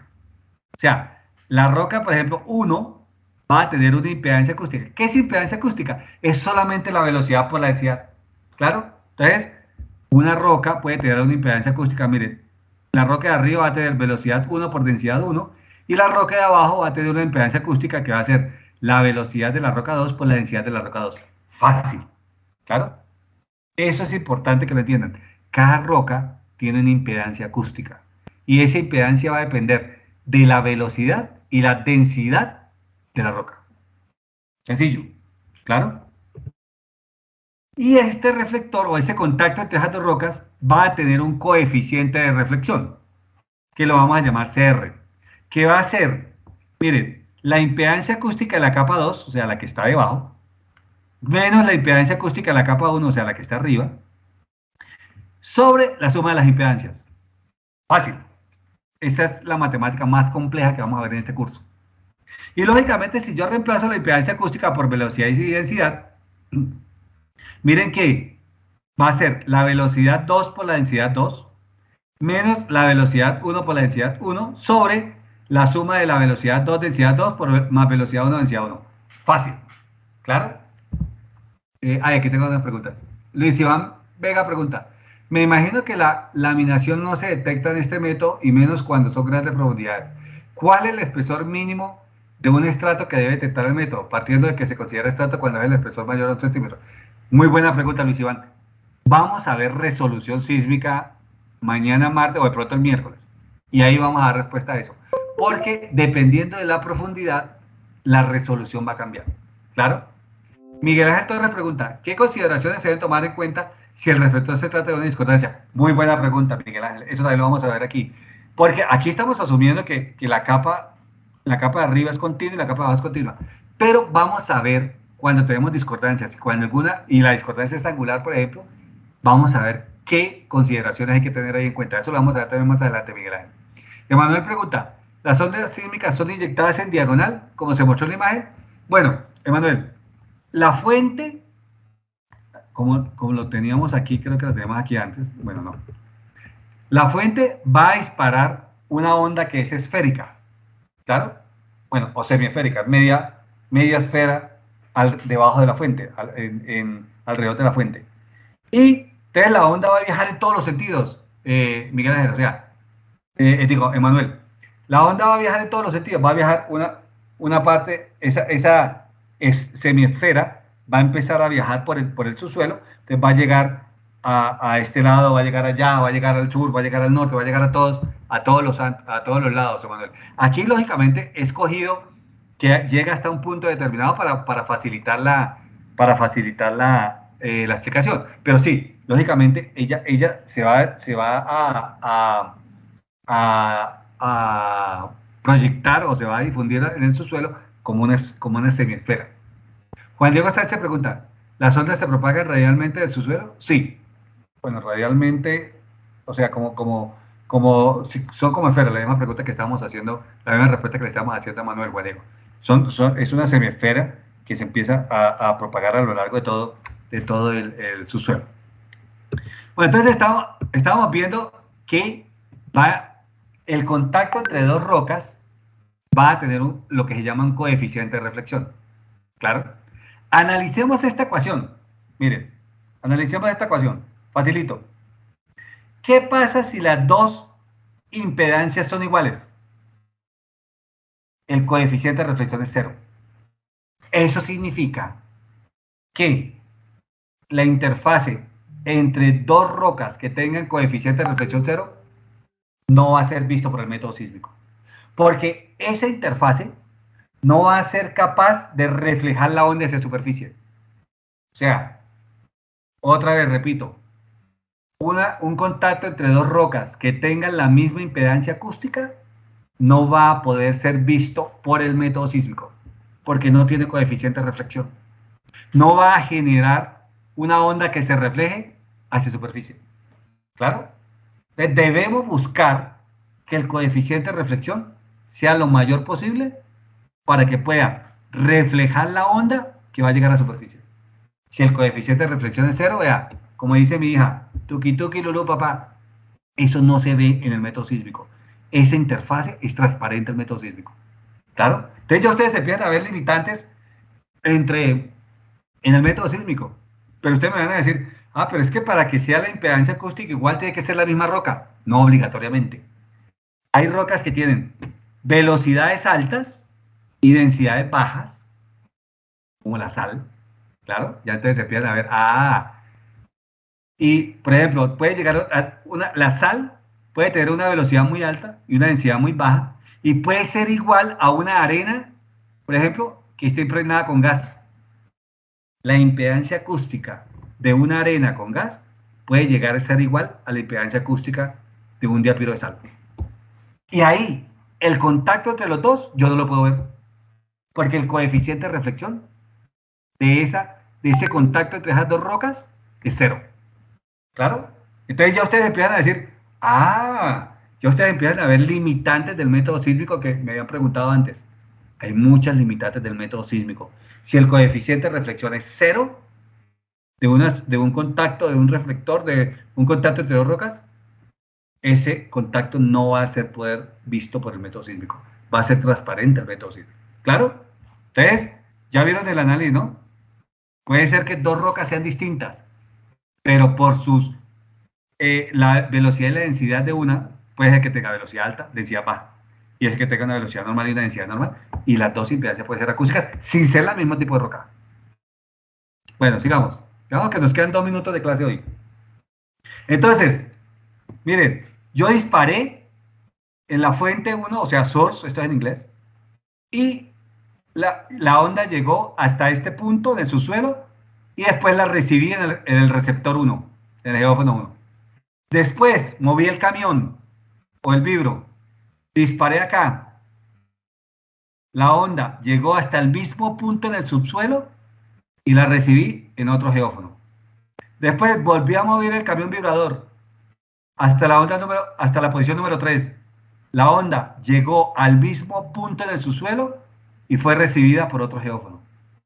Si ven que yo puedo obtener información de un mismo punto en el subsuelo, disparando en puntos distintos y recibiendo en puntos distintos? ¿Sí se dan cuenta? Entonces, aquí quiero que tengan en cuenta una definición. Se llama cubrimiento. En inglés le decimos fall. ¿Qué es? Es el número de veces que yo registro el mismo punto en el subsuelo con la adquisición sísmica. Alondra Medina pregunta, maestro, ¿y cuando hay dos rocas distintas con la misma impedancia acústica, con su experiencia, ha detectado la diferencia? Vamos a ver ejemplos más adelante, Alondra. Es difícil, pero se puede hacer. Sí, sí, Alondra, y te voy a mostrar ejemplos de eso más adelante. Bueno, entonces, volviendo, ¿cuál es el número de veces que yo adquiero la sísmica, o un mismo punto en el subsuelo con la sísmica? Se va a llamar cubrimiento, o en inglés le decimos fall, F-O-L-D, ¿claro? Lógicamente, ¿qué es lo que yo quiero?